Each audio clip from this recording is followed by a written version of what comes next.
Hello guys, good morning, Radhe Radhe, जय श्री कृष्णा। कैसे हैं आप सब? मुझे आशा है कि आप सब लोग ठीक ही होंगे। तो मैं आप लोग को टेंस पढ़ाना स्टार्ट कर चुकी थी और टेंस के कुछ स्ट्रक्चर के साथ कुछ टेंस कंप्लीट भी हो चुके थे। मैं आप लोग को टेंस मैंने आपको बताया था टेंस होता क्या है, कितने प्रकार के होते हैं, मैंने आपको पिछली वीडियो में बता चुका है।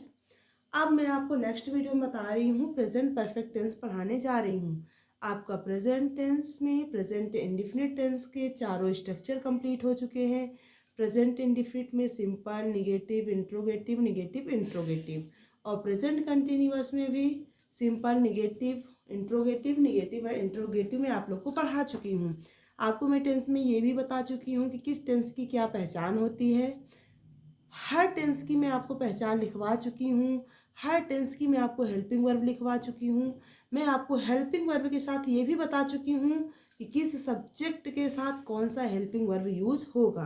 तो आप लोग गाइस ध्यान से इस वीडियो को देखिएगा, और नए हैं अगर इस वीडियो को देखने के लिए आप, तो इस चैनल को लाइक, शेयर, सब्सक्राइब और कमेंट करना ना भूलें, और बेल आइकन की बटन ज़रूर दबाएं ताकि आपको सारे नोटिफिकेशन समय समय पर मिलती रहे। और आपको मैं जितनी भी वीडियो अपलोड कर रही हूँ, अगर आप चाहते हैं कि मेरी वीडियो आप तक पहुँच पाए तो आप बेल आइकन की बटन दबाना ना भूलें गाइस।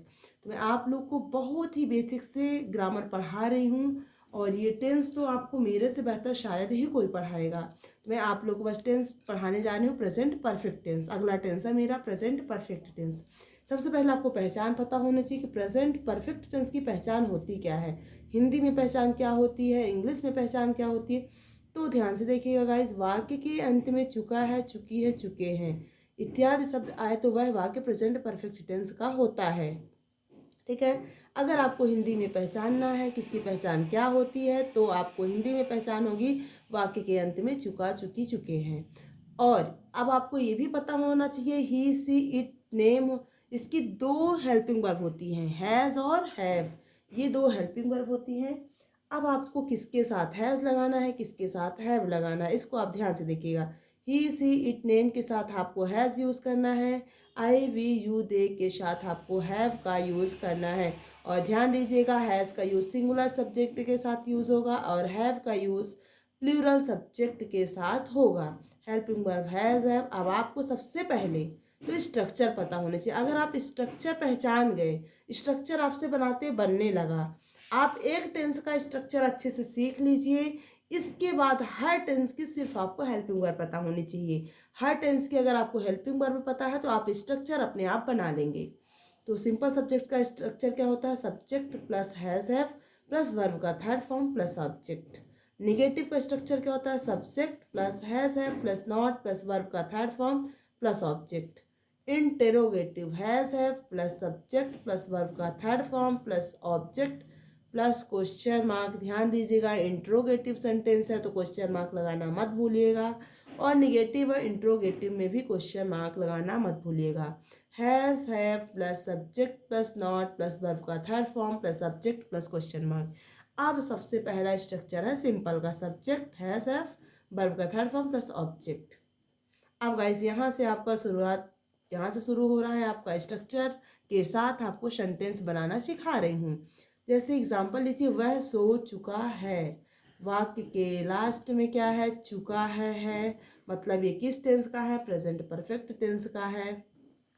तो अब आपको जैसे ही आपको ये पता चल जाए कि ये प्रेजेंट परफेक्ट टेंस का है, वैसे ही आपके माइंड में ये आना चाहिए कि इसके साथ हैज़ और हैव ही यूज़ होगा, वर्ब का थर्ड फॉर्म। तो सब्जेक्ट क्या है, वह सो चुका है, तो वह को इंग्लिश में बोलते हैं ही, और ही के साथ क्या आएगा, हैज़ आएगा। ये ही हैज़। अब वर्ब का थर्ड फॉर्म, स्लीप का थर्ड फॉर्म होता है स्लिप्ड। अब इसमें ऑब्जेक्ट कुछ है ही नहीं, तो ही हैज़ स्लिप्ड। मैं खाना बना चुकी हूँ। अब आपको सब्जेक्ट पहचानना है। आई के साथ क्या होगा, हेल्पिंग वर्ब क्या आएगा, हैव आएगा। फिर कुक मीन्स बना, पकाना, तो खाना बना चुकी हूँ, तो कुक का थर्ड फॉर्म क्या हो जाएगा, कुक्ड। आई हैव कुक्ड, क्या बनाने की बात हुई है, भोजन, खाना, तो फूड। मैं खाना खा चुका हूँ। आई सब्जेक्ट, आई के साथ हेल्पिंग वर्ब हैव, और खाने को इंग्लिश में बोलते हैं ईट। ईट का थर्ड फॉर्म होता है ईट एंड फूड। वे गणित पढ़ा चुके हैं। तो वे को इंग्लिश में बोलते हैं दे के साथ हैव। टीच का थर्ड फॉर्म होता है टॉट। आपको थर्ड फॉर्म यहाँ पे वर्ब का थर्ड फॉर्म लगाना है। आप ऑब्जेक्ट क्या है इसमें, मैथ पढ़ाने की बात हो तो गणित। They have taught math. Raghav football खेल चुका है। सबसे पहले राघव सिंगुलर सब्जेक्ट के साथ हेल्पिंग वर्ब हैज। प्ले का थर्ड फॉर्म प्लेड, तो राघव हैज प्लेड, क्या खेलने की बात हो रही है, फुटबॉल। नेहा मंदिर पहुंच चुकी है, तो नेहा सिंगुलर सब्जेक्ट, तो इसके साथ हेल्पिंग वर्ब आ जाएगा हैज। फिर पहुंचने को इंग्लिश में बोलते हैं रीच। रीच का थर्ड फॉर्म रीच्ड, और कहाँ पहुंचने की बात हो रही है, टेम्पल मंदिर, तो नेहा हैज रीच्ड टेम्पल। तो इस तरह से आपका प्रेजेंट परफेक्ट टेंस का सिंपल सेंटेंस कंप्लीट हो चुका है गाइस। तो आप लोग बस इस टेंस पे आप इस वाले चैनल पर बने रहिएगा, और अगर पसंद आता है तो आप लाइक शेयर कमेंट और सबसे पहले सब्सक्राइब करना तो बिल्कुल भी ना भूलें। अगर आप किसी भी वीडियो को शुरू से लेकर अंत तक देखेंगे तो मुझे बिल्कुल ही उम्मीद है कि आप लोग को एक एक चीज़ समझ में आएगी। और अगर कोई चीज़ आपको डाउट है तो वो आप कमेंट में लिख करके बताइए कि मैम मुझे यहाँ नहीं समझ में आ रहा है, यहाँ पे मुझे डाउट है, तो वो मैं आप लोग को समझाऊंगी। बस इस चैनल पे आप ज़्यादा से ज़्यादा लोगों को शेयर कीजिए गाइस। धन्यवाद।